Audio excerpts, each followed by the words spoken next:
ψήφισες. Είμαστε εδώ από κλαδικά και επιχειρησιακά σωματεία όλου του κλάδου του εμπορίου για να στηρίξουμε το δικό σας αγώνα, τον αγώνα που δίνουν εδώ οι συνάδελφοί μας για να κρατήσουν τις δουλειές τους, για να κρατήσουν όλα τα εργασιακά τους δικαιώματα.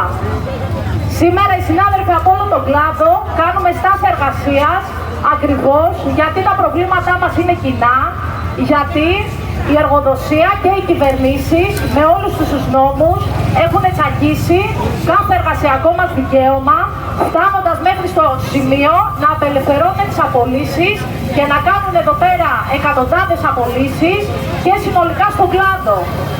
Σήμερα βρισκόμαστε εδώ για να δώσουμε δύναμη και στο δικό σας αγώνα, από τον οποίο πήραμε δύναμη όλο το προηγούμενο διάστημα.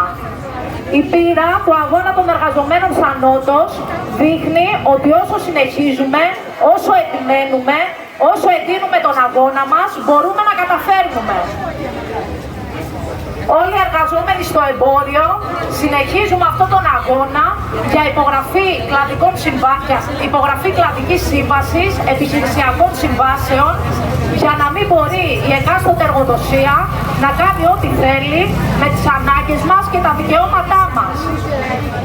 Τώρα χρειάζεται να δυναμώσει συζήτηση σε όλο τον κλάδο του εμπορίου για την πανελλαδική απεργία στις 19 του Ιούλη, μέρα Κυριακή των εκδόσεων, έτσι ώστε κανένα πολυκατάστημα, κανένα σούπερ μάρκετ να μην είναι ανοιχτό. Οι εμποροϊπάλληλοι έχουμε δικαιώματα, έχουμε ζωές και αυτά διεκδικούμε.